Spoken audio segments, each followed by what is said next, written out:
गणपती बाप्पा मोरया, मंगलमूर्ती मोरया हे घोषवाक्य आपण सर्वजण आनंदाने म्हणतो।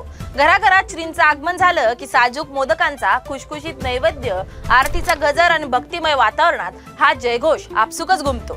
पण तुम्हाला माहितीये का गणपती बाप्पा मोरयाच का म्हटलं जातं? या मागे आहे एक ऐतिहासिक कथा। महाराष्ट्रातील पुणे जिल्ह्यातील मोरगाव येथील अष्टविनायकांपैकी एक असलेले मोरेश्वर मंदिर। ही कथा आहे मोरया गोसावी मंदिराची। मोरया गोसावी हे चिंचवड येथील रहिवासी असून गणपती बाप्पांचे निष्ठावान भक्त होते। पुण्यातील चिंचवड येथून 95 किलोमीटरवर असलेल्या मोरेश्वर मंदिरात मोरया गोसावी दर्शनासाठी जात होते। वयाच्या 117व्या वर्षापर्यंत त्यांनी नियमित दर्शनासाठी मंदिरात जात होते, परंतु त्यानंतर त्यांना वृद्धपकाळाने मंदिरात जाणे शक्य होईना।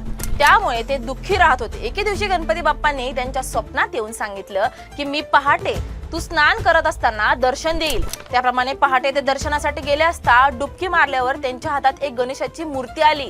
म्हटल्यानुसार बाप्पांनी त्यांना दर्शन दिलं। त्यानंतर त्यांनी ही मूर्ती मंदिरात स्थापन केली। तेव्हापासून गणपती बाप्पा मोरया म्हणण्याची प्रथा आहे।